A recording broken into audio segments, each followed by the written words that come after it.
Okey, bismillahirrahmanirrahim. Assalamualaikum warahmatullahi taala wabarakatuh. Salam sejahtera. Okey, kita sambung bahagian 3 untuk kertas 2 Pahang 2021. Okey, soalan 7 kita berhenti baru ni, soalan nombor 6 So sambung nombor 7. Figure 7.1a shows an electrical circuit containing two 1.5 volt dry cells. Okey, ada dua bateri dry cell in the open switch state.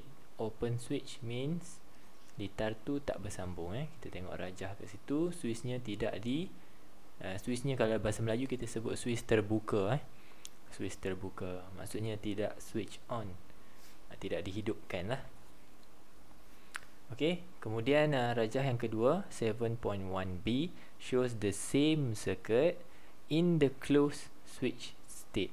Litar yang sama tapi dalam keadaan switchnya ditutup. Dalam bahasa Melayu, switch ditutup bermaksud switch on. Okey, tu pelajar jangan keliru. Litar terbuka, litar tertutup tu mungkin sedikit mengelirukan. Litar tertutup maksudnya dia dah bersambung switch on. Okay, kemudian kita boleh tengok ada bacaan voltmeter, ada bacaan ammeter dekat sini. Kemudian di B juga ada bacaan voltmeter dan bacaan ammeter. Okey, soalan minta apa? What is meant by 1.5 volt that is labelled on the dry cell? So bila kita lihat pada bateri ada label. Contohnya 1.5 volt ataupun 3 volt. Kan yang awak pernah tengok lah, ataupun 6 volt misalnya. Itu adalah bacaan apa? Soalan tanya tu adalah bacaan apa? So kalau dah belajar elektrik dan sebagainya, awak tahulah sebenarnya yang di label pada bateri tu is known as the value of EMF. Ini nilai electromotive force, atau dalam bahasa Melayu dipanggil DGE, daya gerak elektrik. Itu dipanggil sebagai daya gerak elektrik. Jadi soalan bukanlah tanya untuk awak jawab yang 1.5 volt tu adalah EMF. Awak kena define EMF. What is EMF? So EMF, ingat ya, EMF adalah tenaga, energy. Yang ni sebelum awak buat dia punya definition dia, awak kena tulis dulu the key point. The key point dalam definition awak tu ialah satu tenaga. Tenaga ni bagi dekat siapa? Bateri bekalkan dekat siapa? Dekat 1 coulomb. 1 coulomb of apa? Of charge. Secara general kita panggil sebagai charge sebenarnya merujuk kepada elektron. Elektron tu ada dekat dalam mana? Elektron tu ada dalam konduktor. Semua konduktor ni ada elektron. Tapi elektron tu tidak bergerak pada awalnya. Kenapa? Tidak dibekalkan tenaga. Jadi bila kita bekalkan tenaga sebanyak ini, maka bergeraklah elektron tu di dalam litar, keseluruhan litar. Itu dipanggil daya gerak elektrik. Daya gerak elektrik maksudnya kita bekalkan tenaga supaya 1 coulomb of charge can move in a complete circuit. So berapa banyak tenaganya? Kalau 1.5 volt, bermaksud tenaganya bersamaan dengan 1.5 joule of energy. Macam tu yang awak perlu define. So yang ni dia punya key points dia yang perlu awak susun dalam bentuk ayat. Kita susunlah dalam bentuk ayat kat sini. It is 1.5 joules of energy. So kalau bateri tu 3 volt, it is 3 joules of energy. Supplied or given, dibekalkan ataupun diberikan. Supplied to move. Nampak kita gabung-gabungkan. To move 1 coulomb of charge. 1 coulomb of charge in a complete circuit. Okey. So ingat, ianya adalah suatu tenaga. Diberikan kepada siapa? Diberikan kepada charge. Berapa banyak? 1 coulomb charge. Supaya charge tersebut, dalam kata lain, elektron tersebut boleh mengalir dalam litar yang lengkap. Okey, dalam keseluruhan litar lah maksudnya. Okey, B. Based on diagram 7.1a and B and relevant physics concept, explain why there is difference in the ammeter readings and voltmeter readings in the circuit. So awak kena menggunakan konsep-konsep fizik yang sesuai dan menerangkan kenapa bacaan misalnya dalam 7.1a bacaan ammeternya 0 ampere, tapi bacaan dalam 7.1b bacaan ammeternya ada nilai. Okay, bacaannya equals to does not equals to 0. Okay, maksudnya ada nilai lah. Begitu juga dengan bacaan voltmeter dalam 7.1a. Kalau kita tengok kat sini, kita boleh baca lah, 3 volt. Dekat sini lebih kurang, let's say I would say less than 3 lah volt. Okay, so awak ada 2 pilihan. Okay, 3 markah pelajar. Cuba rujuk setiap kali sebelum awak merangka jawapan. Sambil-sambil awak mengingat konsep fizik tu, awak cubalah untuk tengok bahagian markah supaya awak tahu berapa banyak minimum answer yang awak perlu sediakan. Okay, so your first point, awak boleh pilih. Kalau saya nak pilih 7.A1, let's say saya nak gunakan ruangan jawapan tu untuk saya terangkan 7.1a. So my answer will be, in diagram 7.1a,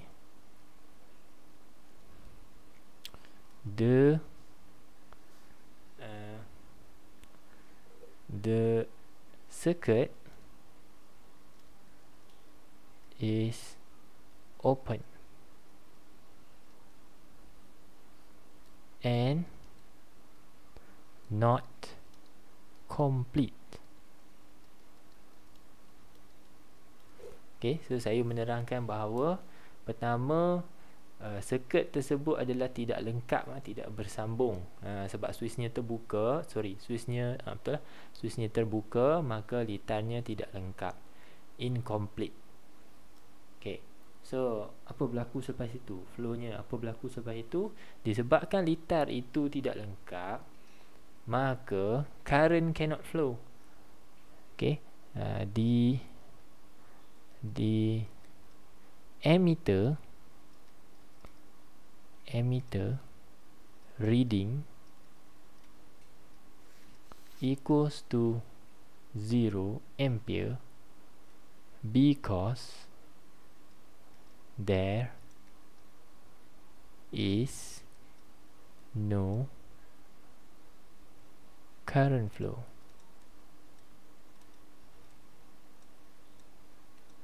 Okay, bacaan ammeter menjadi kosong kerana tidak ada arus yang berjaya melepasi ammeter tersebut. Kan litar ni tidak bersambung, maka arus daripada dry cell tidak dapat dibaca oleh ammeter. Ammeter tak dapat baca. Okay, litar tak lengkap, macam mana nak baca? Kan, arus hanya mengalir pada voltmeter sahaja ni. Okay, dalam litar di atas ni sahaja. So yang bawah ni terputus, maka bacaan ammeter sama dengan kosong. Selesai dah untuk ammeter. How about the voltmeter reading? Apakah maksud litar ini apabila switch tidak dibuka? Switch dibuka, bahasa Melayu kan.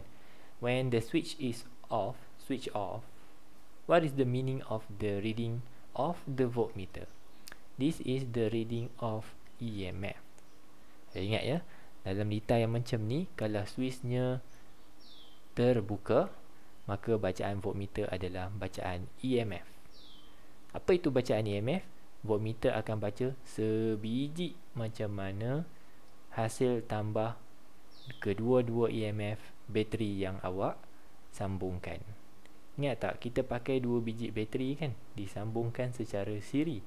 Setiap bateri itu bernilai 1.5 volt nilai EMF-nya. Jadi kalau kita pakai 2, maka 1.5 volt tambah 1.5 volt, kita dapat 3 volt. So whenever the switch is off, the voltmeter reading is always the value of EMF. Itu yang awak kena tulis. Itulah kehendak soalan. Soalan nak tahu bila switch terbuka, bacaan voltmeter adalah menunjukkan EMF. Kalau switch tertutup, bacaan voltmeter adalah menunjukkan potential difference. Okey, nilai V. Nanti kita cerita kejap lagi. Okay, so your last point will be the voltmeter reading is the value of EMF. Okay, cukup 3 markah. Okay, ni untuk 7.1 A, sorry, 7.1A. Kalau saya nak explain, saya cuba explain 7.1B. So my answer will be something like this. Point pertama, in diagram 7.1B, the circuit, saya buat ringkas, the circuit is complete. Okay, the circuit is complete. Point kedua, the ammeter reading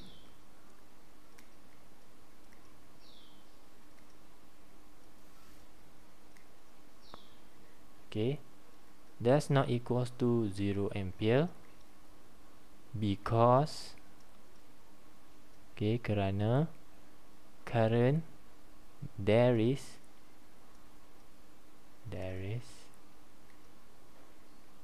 current flow ataupun current flowing. Yang ketiga, the reading of voltmeter ataupun the voltmeter reading is the value of potential difference. Alright, itu dia. Saya rasa konsep ni kan, kalau awak belajar tajuk EMF, memang cikgu awak ada ulang benda ni lah.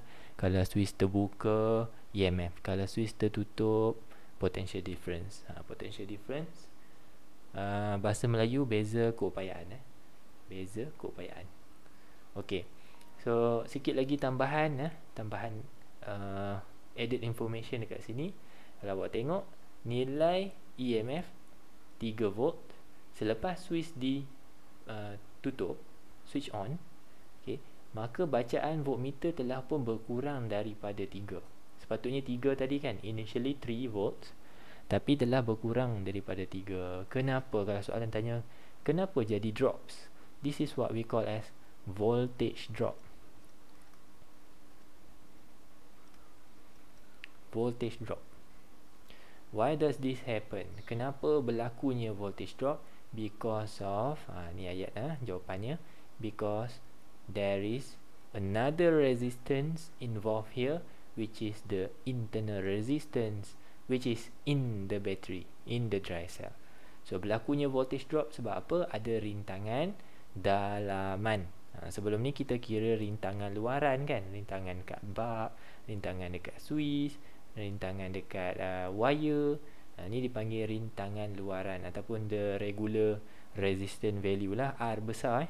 Tapi sebenarnya ada satu lagi rintangan yang berada di dalam bateri dipanggil rintangan dalaman. So the voltage drop here because of the internal resistance in the battery. Alright, moving on. Nombor 7 juga. Soalan seterusnya C. Diagram 7.2 shows a torchlight with filament bulb. So dalam ni ada filament. Okay, filament tu akan dipanaskan, kemudiannya mengeluarkan haba, yang haba kemudiannya ditukar kepada cahaya. Berlakulah pancaran cahaya keluar daripada the torchlight lah. Okay. You are required to investigate the characteristics of 3 filament bulb PQR and that will be used in the torchlight as shown. Okay, kita nak kaji the filament material and also the filament wire. Okay, kenapa? Because we are choosing to determine the bulb which can serve a brighter torchlight for use at night. Of course lah, kita nak guna pada waktu malam dan kita nak pastikan yang kita pilih itu menghasilkan torchlight yang mengeluarkan cahaya yang lebih cerah. Itu fokus soalan kita. Bila baca soalan, pelajar buat kesekian kalinya. Tolonglah dalam SPM nanti jangan kelang kabut, baca each and every words. Okay, complete all the sentence, baca semuanya. Awak tengok macam ni kan, macam banyak perkataan dia tu. Jangan malas, baca semua. Kalau boleh baca bahasa Inggeris, bahasa Inggeris dan bahasa Melayu sekali. Bahasa Inggeris sebab awak prefer, kalau awak prefer jawab bahasa Inggeris, baca bahasa Inggeris dulu semua, lepas tu ulang bahasa Melayu juga. Okay, untuk mendapatkan pemahaman dulu. Dan yang paling penting adalah untuk menentukan hala tuju jawapan awak.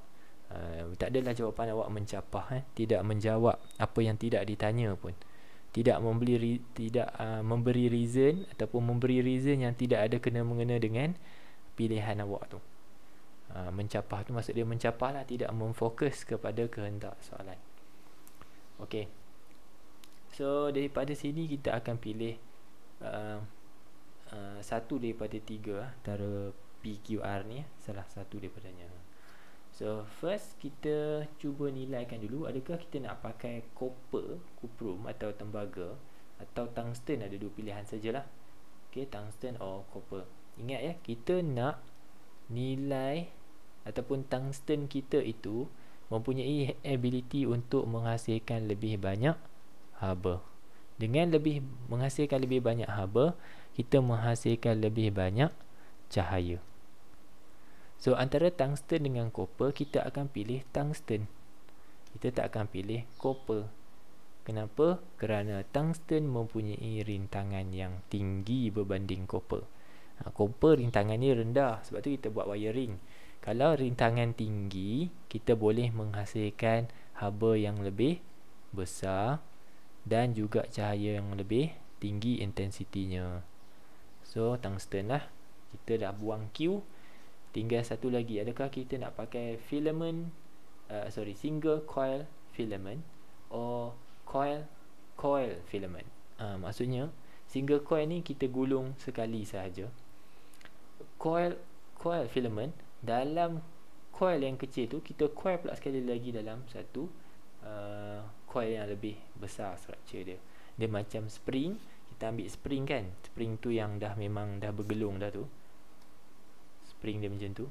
Kita ambil gelung ni, kita buat dia gelung-gelung lagi macam tu. Lebih kurang macam ni lah. Itu maksudnya coil filament. Filament gegelung bergegelung. Okay, so kita nak pilih yang mana? Of course kita akan pilih this one, R. Kerana lagi banyak kita coil, kita sebenarnya sedang memilih suatu wayar yang lebih panjang. Lagi banyak gelung bermaksud lagi panjang wayar tersebut. Macam rambut kan, rambut orang tu, kalau rambut dia tu springy, rambut dia tu rambut kerinting, sebenarnya rambut dia panjang. Kalau awak tarik rambut dia tu, rambut dia panjang, tapi nampak macam pendek sebab dia bergelung kan. So apa signifikannya, apa kelebihannya? Kalaulah length of the filament panjang, maksudnya kita sedang memilih suatu bahan yang rintangannya tinggi. Ingat tak hubungan antara panjang dan rintangan? Lagi panjang perjalanan hidup awak, lagi banyaklah rintangan hidup awak. Macam tu analogi dia kan. Jadi bila rintangan tinggi, of course kita akan menghasilkan cahaya yang lebih tinggi intensitinya. So terang lagi bersuluh, maka jawapannya adalah R. Pilihan awak adalah R. Okey. So dalam menjawab soalan, janganlah pilih kat sini. Contoh ni jawapan salah ha. Awak dah pilih R kan? Awak menjawab sini R, saya pilih ni R. Oh, pilihan saya akhirnya R. Salah. Okey, awak hanya akan betul di sini kerana soalan tanya tentukan mentor paling sesuai. Yes. Determine the most suitable bulb. Yes, jawapannya adalah R. Tapi dekat sini jangan terus tulis R. Awak dikendaki menulis pilihan daripada kolom R. Jadi untuk filament material, macam mana pula silang pergi R? Sinilah filament material. This one. This is your answer. Okay, so jawapan adalah tungsten. Hati-hati ya, kat sini pelajar ada dua masalah pelajar. Okay, pertama adalah salah. Dia tulis R, R, R sampai bawah. Dia dah pilih awal-awal dah. Pilih dekat akhir. Pilih dekat akhir. Okey, macam saya katalah, ini kolom untuk filament material. Soalan tanya filament material. Pilihlah material apa. Bukan pilih mentol apa. Okey, itu pertama. Kedua, kalau ada nombor, mesti nak tulis nombor kat sini. 1.2 ke 5,000 ke. Jangan tulis nombor. Tu saya dah pesan banyak kali tu. Okey, tungsten. Alright, kenapa pilih tungsten? Kerana tungsten mempunyai rintangan yang tinggi. High resistance. Nah, okey. Jadi kalau nak tambah pun boleh lah. High resistance, more heat and light produce. Okey, menghasilkan lebih banyak haba dan lebih banyak cahaya. Alright, nombor 2, dawai filament. Dawai filament, inilah jawapan dia. Sebiji-sebiji pelajar salin seketul-seketul daripada kolom table tu. So dia tulis kat situ coil filament. Okay, coil filament. Jangan terbalik pula, coil filament. Ikut seketul-seketul. Okay, jadi kenapa kita pilih coil? Kerana longer wire.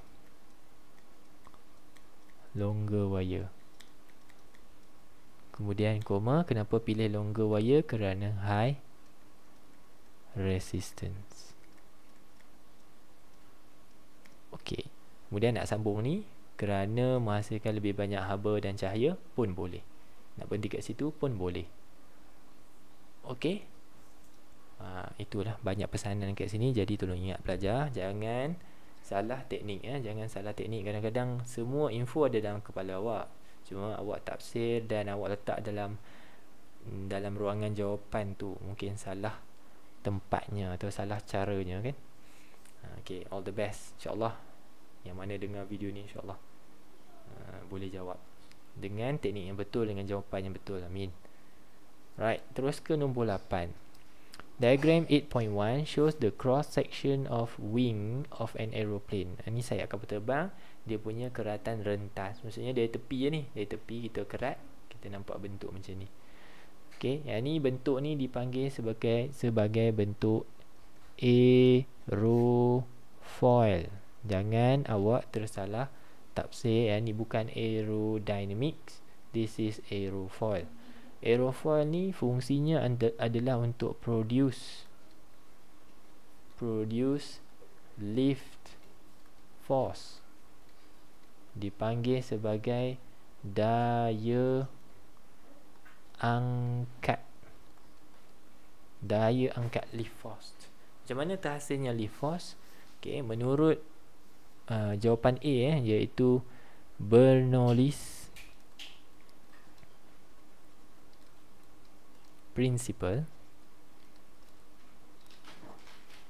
Okay, dalam prinsip Bernoulli menerangkan bahawa bentuk aerofoil ni menentukan hal laju fluid yang bergerak di atas dan di bawah bentuk aerofoil ni. Okay, di atas dan di bawah. So bentuk aerofoil dia melengkung di atas tapi lurus di bawah. Melengkung di atas, lurus di bawah. Jadi apabila permukaan atas ni melengkung, maka the velocity of fluid will become greater ataupun faster. Fluid dalam kes ni adalah the air flow, air, udara. Fluid boleh jadi dua, boleh jadi cecair, boleh jadi udara. Sebab fluid adalah bendalur. Benda yang boleh mengalir ada dua, cecair dan juga udara. Kalau solid tak boleh. Solid bukan bendalur. So menurut Bernoulli, apabila velocity of fluid greater on that region, the pressure will be decreased ataupun low. Vice versa, apabila the velocity of fluid become low, the pressure at that region become greater. So by looking at this sketch, you know that there will be difference in pressure.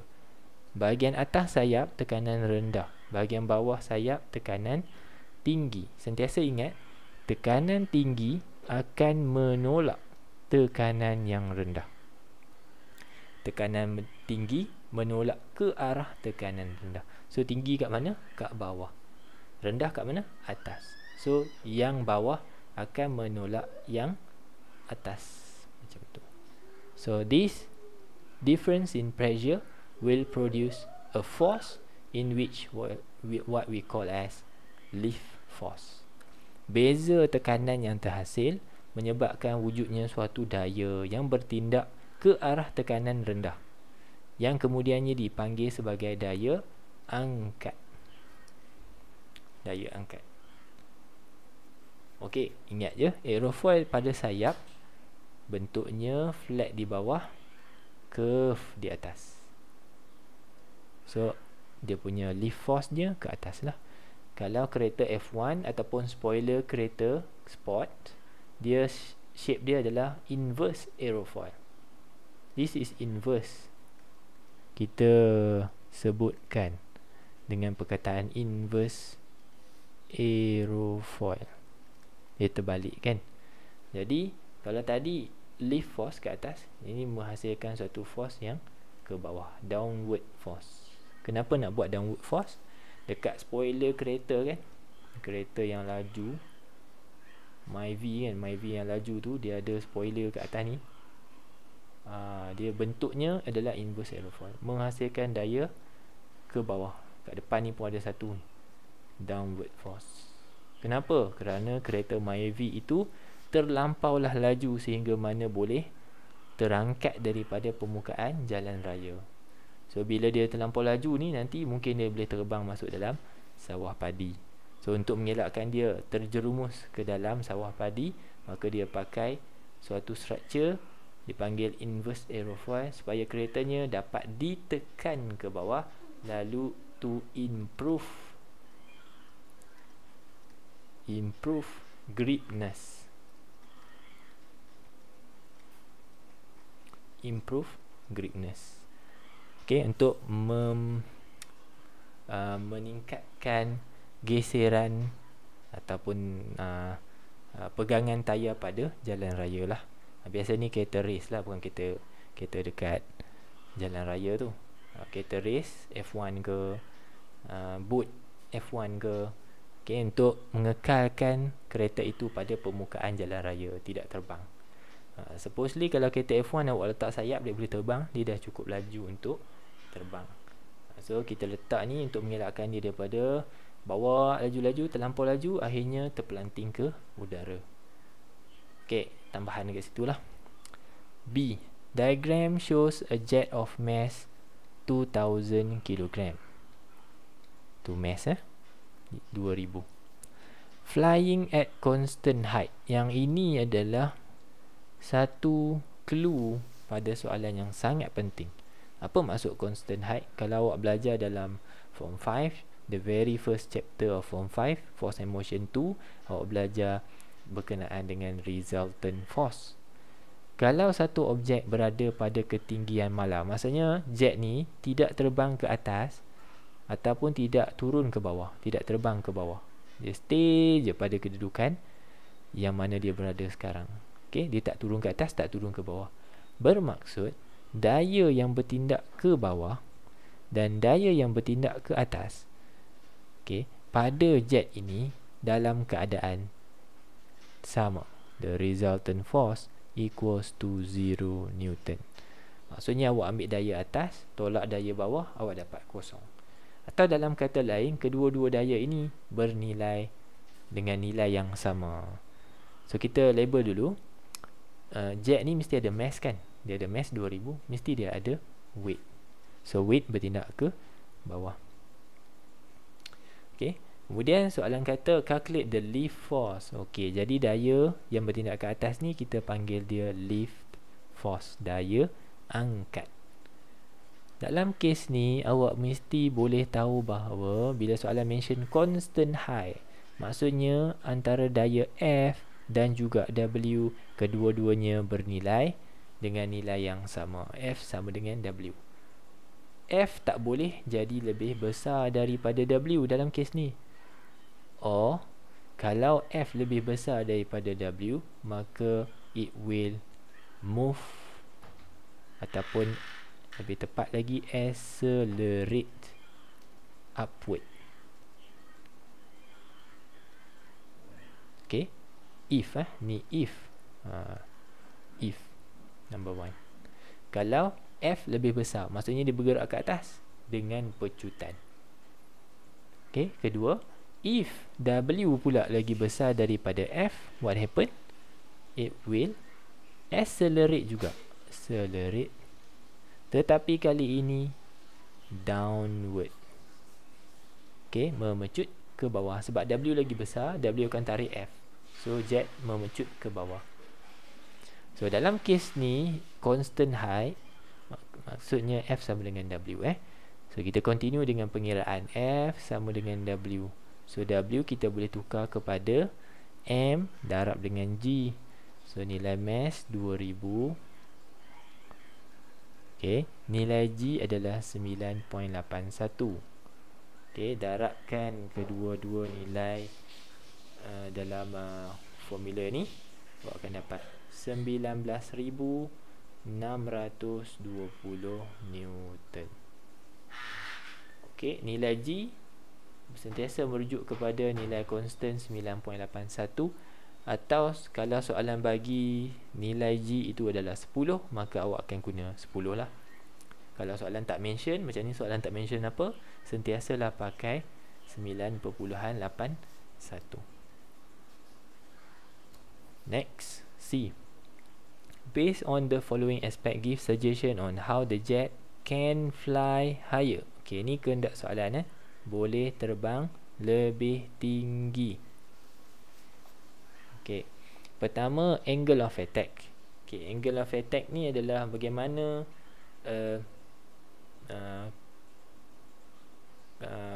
apa dipanggil, kedudukan kapal terbang tu. Ya, kedudukan kapal terbang tu supaya dia boleh terbang lebih tinggi. So dekat sini, alamak. Okay. So dekat sini jawapannya adalah large angle. Okay, large angle. Apa berlaku apabila angle of attack-nya adalah satu angle yang lebih besar? Maka ia akan menghasilkan bigger lift force. Mungkin ini sedikit teknikal. Large angle dengan bigger lift force ni sedikit teknikal lah. Tapi dengan kedudukan dongakan yang lebih besar angle dia tu, maka menghasilkan lift force yang lebih besar. Okay, next, 2, thrust berkaitan dengan daya tujah. Adakah kita nak pakai daya tujah yang kecil atau daya tujah yang besar? Of course kita pakai daya tujah yang lebih besar. Zahin perlahankan sikit Zahin. Masat. So we are using large thrust because of the same reason, we are going to produce high speed, okay, thus produce bigger lift force. So lagi lajulah kapal terbang tu bergerak, maka lebih besarlah daya angkat yang akan terhasil. 3. Surface area of the wings. Kita nak pakai sayap yang lebar ke sayap yang nipis? Of course kita akan pakai sayap yang lebar lah. Bigger surface area, okay, produce greater lift force. So lagi luas sayap kapal terbang tu, lebih banyak daya yang akan terhasil. Macam tu. Kalau kita pakai besar ni je sayapnya kan, limited lah, amount of force yang terhasil tu limited. Macam tu maksud dia ya. Alright, sambung ke soalan nombor 9. Soalan nombor 9, 9.1, 9.2 shows a ray of passing into glass and diamond. Okay, 9.1, 9.1 kaca, 9.2 intan. Okay, kena tahu tu dulu lah, diamond Okay, kemudian diberi nilai N. Ni N untuk glass, yang ini N untuk diamond. Okay, so basically kalau awak belajar tajuk refractive index, awak tahu nilai N untuk diamond, okay, antara nilai N yang sangat besar lah, paling besar, antara yang paling besar. Okay, menunjukkan kebolehannya membelokkan cahaya pada kadar yang lebih tinggi. Okay, nilai N of air adalah sama dengan 1, glass 1.5, tapi N untuk diamond paling besar 2.42 dalam kes ni lah. Okay, mungkin ada material lain dengan nilai N yang lebih besar, tapi dalam kes ni, okay, N untuk diamond lebih besar daripada N of glass. Soalan A, what is the meaning of critical angle? Okay, sebelum awak mula jawab, awak boleh buat dalam bentuk ini dulu. Bila jumpa soalan critical angle, awak akan terus buat macam ni. When R sama dengan 90 darjah. Dulu KBSM saya diberitakan jawapan macam ni sudah memadai. Tapi untuk KSSM, awak perlu sedikit penambahan di sini dan juga di sini. Ada 2 tempat yang awak perlu tambah. Apa yang kita nak tambahnya? Okay, so yang kita nak tambahnya adalah, okay, yang simbol kita boleh terus tulis simbol je, I. Okay, lepas tu kita nak tambah apa? In medium of high. Mula dengan high dulu. High optical density. Okay, yang ni yang kita tambah. When, okay, when tu kita ambil balik dah perkataan tu kan. When, kemudian kita letak R. R adalah merujuk kepada refractive index. Refractive angle. Refractive angle. Kemudian kita tambah apa pula? Ayat lebih kurang sama, cuma kita tukar high ni pergi low. In medium of low optical density. In medium of low optical density. Ini yang kita tambah, yang saya kata tempat kedua yang kita tambah tu equals to 90 degree. Yang ni kita salin balik, equals to 90 degree. Macam tu So format dia macam ni, cara mengingat dia macam ni. Kemudian kita ada penambahan dekat 2 tempat. In medium of high optical density, kemudian in medium of low optical density. Okay, itu maksud sudut genting. B1 menggunakan nilai indeks biasan intan. Okay, ini untuk diamond. Calculate the critical angle of diamond. Bukannya glass, tapi untuk diamond. So maklumat untuk diamond kita ada nilai N dia. Kita nak cari nilai C. Menurut formula, N sama dengan 1 over sin C. So C ni yang kita nak cari ni, C ni. So kita ubah formula, rearrange formula, bukan ubah formula lah. Susun semula, dapatlah 1 over N. Okay, daripada sini kita masukkan nilai sin C sama dengan 1 bahagi 2.42. Kemudian kita dapat jawapan, kita tekan shift sin answer. Okay, so insyaAllah boleh dapat jawapan C sebagai 24.4 darjah. Ingat, jangan lupa unit. Kalau angle semuanya ada unit. Darjah ya, bukan darjah Celsius, darjah. Hati-hati. So itu nilai C nya. Okay, sambungan daripada soalan B1 ni, dia ada sambungan dia, B2 ke B3 ke kan. Saya tidak bincangkan. Okay, ada yang tanya juga dekat komen, kenapa cikgu skip soalan cikgu? Jawapannya adalah apa? Pertama, saya tak nak video terlampau panjang. Okay, dan yang kedua, lebih penting lagi adalah perkara atau soalan tersebut sebahagiannya telah dibincangkan dalam trial lain.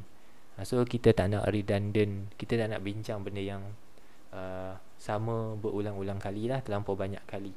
Sebab nanti kita ataupun saya sendiri tak sempat nak bincang trial lain. So saya perlu rancang masa dan juga rancang duration video saya, supaya saya boleh buat let's say saya boleh videokan dalam seminggu tu 3 ke 4 trial negeri macam tu. 3 ke 4 negeri tu bermaksud saya kena bahagi pula. Satu negeri tu saya bahagi pula pada 2 ke 3 bahagian. Maksudnya 2 ke 3 video lah. Tak boleh nak rakam video panjang sampai 2 jam kan. Saya kena bahagi. So saya minta maaf lah untuk tu. Kalau ada video yang saya skip soalan tapi awak nak tahu, boleh tanya saya. Okay, boleh tanya saya, boleh tulis kat komen tu lah untuk tanya soalan. Okay, so yang tu saya minta maaf lah. Saya rasa insyaAllah yang ini memadai lah. Apa yang saya videokan ni insyaAllah memadai. Okay, tapi kalau ada soalan boleh tanya, tak ada masalah, boleh tanya. So dekat sini saya skip soalan. Tapi kalau nak bincang sikit tengok nilai critical angle nya untuk diamond 24.4. Tetapi nilai sudut di sini, iaitu nilai I, adalah bersamaan dengan 30. So awak tahu bahawa nilai I awak yang 30 tu lebih besar daripada nilai C. Apa berlaku pelajar-pelajar? Kalau nilai I lebih besar daripada C, apa berlaku? Berlakulah total internal reflection, pantulan dalam penuh. Maka cahaya tersebut akan terpantul semula di dalam diamond. Kemudian apa berlaku? Terpantul lagi, terpantul beberapa kali sebelum cahaya tersebut boleh terbias keluar. Dan bilangan pantulan yang banyak di dalam diamond itulah menentukan kilauan intan tersebut. Awak tengok diamond dekat kedai emas kan, dia letak atas satu platform yang sedang berputar tu. Sebenarnya dia tengah mengubah bilangan cahaya yang masuk dan memastikan cahaya terpantul beberapa kali di dalam intan sebelum berjaya dibias keluar. Sebab itu awak nampak the diamond sparkles. Intan itu berkilauan. Lalu awak terpesona lah tengok kan. Boleh tak kita tukar diamond ni kepada kaca? Boleh. Tapi jumlah kilauan dia mungkin berbeza lah, lebih rendah. Alright, moving on to question D. Sebab saya tak akan bincang soalan-soalan terlampau banyak di bahagian section B dan C kerana B dan C tu saya khususkan untuk soalan-soalan essay. Saya nak bincang lebih banyak essay dekat situ. Alright, itu saya juga minta maaf, saya tak boleh nak cerita semua kan. Tak boleh nak buat the full paper semua all together. Alright, D. Alright, diagram 9.4 shows an astronomical telescope. Okey, bila pelajar jumpa teleskop, pertama tulis terus FO lebih besar dari FE. Nombor 2 tulis terus and sama dengan FO tambah FE. Yang ni apa? FO adalah focal length of objective. O tu objektif, kanta objek. FE adalah focal length of eyepiece lens, kanta mata. E tu stand for eyepiece, kanta mata. Okay, kanta yang dekat dengan mata adalah kanta mata. Dekat sini ada kanta kan, dia ada focal length dia FE. Yang ni kanta objek kan, dia ada kanta dia FO. Macam tu. Okay, tulis terus yang ini. Kemudian N merujuk kepada normal adjustment. Normal adjustment tu apa? Jarak di antara dua-dua kanta ini, okay, mestilah hasil tambah kedua-dua FE dengan FO. Macam tu. Kenapa kena buat macam ni? Kerana nak menghasilkan image yang jelas, sharp, tajam, jelas dan tajam. Kalau lebih atau kurang daripada nilai N ini, okay, maksudnya nilai N lebih besar atau nilai N lebih kecil, kita dapat gambar atau image yang blur. Kita tak nak blur, kita nak image kita sharp. Okay, ini untuk teleskop ya. So, apa kehendak dia? Yang tu maklumat tambahan Jadi kita terus baca, dia bagi jadual. Okay, jadual tu ada 4 pilihan JKLM dengan nilai-nilai yang berbeza. Dekat sini awak kena alert dah ni. Bila dekat sini tengok ada nombor. Okey, dalam hati, dalam kepala tengah fikir. Cikgu Zul kata, jangan tulis nombor. Jangan tulis nombor. Kena ingat tu. Kena bermain di kepala awak tu, di fikiran awak. Jangan tulis nombor, tulis high, low, big, small, thin, thick, long, short. Itu. Okey, apa kehendak soalan? You are required to determine the most suitable set of lenses to construct an astronomical telescope that can produce a clear image. Yang ni kehendak soalan. Bukan bina teleskop saja-saja, tapi teleskop yang boleh menghasilkan image yang jelas. Okay, image yang jelas. Jadi 10 markah. Ini adalah esei jenis membuat pilihan membuat pilihan. Maka kita tengok, jimatkan masa, kita tengok jawapan terus. Alright, so ini jawapannya. Pertama, okay, kita tengok dulu lah. Awak akan pilih J kerana J mempunyai focal length of objective lens. Kan ada dua, eyepiece lens dengan objective lens. So focal length dia mestilah, objektif dia mesti besar ataupun panjang. Okay, so the longer focal length of objective lens. So, ataupun awak boleh tulis sini long focal length, long FO. Boleh juga. Okay, focal length FO. Dalam exam jangan guna tanda anak panah atas, anak panah bawah lah. Awak spell longer focal length of objective lens. Okay. Kenapa kena FO lebih besar? Tadi kan saya kata FO lebih besar daripada FE. Kenapa kita nak buat FO lebih besar pada FE? Tujuannya adalah to produce higher magnification. Hafal ni. High magnification. Okay, untuk menghasilkan pembesaran yang lebih tinggi. Kita tengok objek yang jauh, maka kita perlu besarkan sikit image yang terhasil tu. Okay, itu yang pertama. Kedua, dari segi diameter, yang ini seklise yang mungkin. Memang seklise yang mungkin. Kalau awak jumpa sebarang alatan optik, contohnya selain pada teleskop, awak jumpa I would say mikroskop ataupun binocular, sentiasalah memilih diameter objective lens yang besar. Bigger diameter is for it to able to allow more light to enter the objective lens. Kenapa kita nak bagi cahaya masuk banyak? Kan luas, cahaya masuk banyak. Sebab apa? To produce a clearer image. Menghasilkan image yang lebih jelas. Lebih banyak cahaya, lebih banyak image yang berjaya dibentuk, lebih banyak bahagian objek yang dapat dilihat. Yang tu. Next, jenis kanta. Of course kita akan pakai kanta convex. We are using convex lens because to magnify Okay, because it acts as a magnifying glass. Ni kat mana? Kacamata. Kacamata. Okay, so yang kita hasilkan tu adalah image yang kecil. Tengok kat atas ni. Image pertama adalah image yang kecil. Maka kita perlu besarkan image tersebut to magnify the image produced by objective lens. So dekat kacamata, kita nak besarkan image yang kecil tadi. Okay, kita tengok satu objek yang besar. Tapi contoh matahari kan, image yang besar matahari. Kita akan dapat image matahari yang kecil dalam ni. Itu image pertama. So untuk menghasilkan image yang besar yang kita dapat lihat dengan mata, okay, adalah dengan menggunakan kacamata yang convex.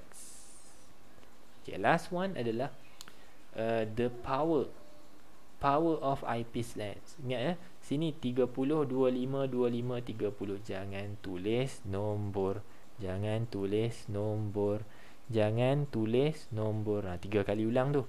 Jangan tulis nombor. So antara 30 dengan 25 kita boleh letak perkataan high ataupun greater. Okay, kat sini high power of eyepiece. Kenapa kita nak pilih high power? Tengok sini ya pelajar. Antara FO dengan FE, eyepiece kan, FE adalah lebih kecil daripada FO. Ni saya ulang balik yang ni je FO lebih kecil daripada FE lebih kecil daripada FO. So menurut formula power sama dengan 1 over F. 1 over F. So because of FE adalah satu nilai yang kecil, sepatutnya kecil kan. FE sepatutnya kecil. FE sepatutnya kecil. Jadi bila nilai focal length kecil, apa jadi pada power of FE? Powernya adalah besar. Powernya besar. Okay, so that is why we are using higher power of eyepiece, so that it have a shorter focal length. Okay, shorter focal length. Ini awak counter balik the points yang awak patutnya tulis dekat ni kan. Ni awak tulis balik lah berkenaan yang ini. Okay, ataupun awak boleh tulis dalam jawapan yang lain, iaitu higher magnification, supaya image tadi sama dengan ni lah, supaya awak menghasilkan image yang lebih besar daripada image yang dihasilkan oleh objective lens tadi. Kita nak magnify this image. Kan dia kecil, kita nak tengok dia tak nampak nanti. So untuk kita berjaya nampak dalam satu saiz yang agak-agak mata kita visible, kita pakai mata jenis convex dan power yang besar. So kat sini sebenarnya focal length dia pendek, tapi power dia besar. Dekat ujung ni, dekat objektif tu, focal length dia panjang, tapi power dia kecil. Okey. Bagi siapa yang tak tahu, /D, D dekat sini merujuk kepada unit of power of lens, iaitu diopter. TRE pun boleh, TER pun boleh. Diopter. Diopter ni unit untuk power of lens. Okay, last but not least, tulislah J. Lepas tu tulis balik dia punya karakteristik dia. Alright. Next, soalan nombor 10. Okay, soalan 10 dan 11 saya rasa terlampau panjang untuk saya sertakan dalam video kali ni. Saya rasa video ni dah lama ni, mungkin dalam 40 minit kot kan, 40 ke 45 minit ni. Jadi kita sambung, terpaksalah kita buat satu lagi bahagian, iaitu bahagian 4, part 4 So kita jumpa dalam part 4. InsyaAllah saya kongsikan lebih sikit, sebab saya ada nak terang dekat sini dalam satu penerangan yang sedikit panjang lah.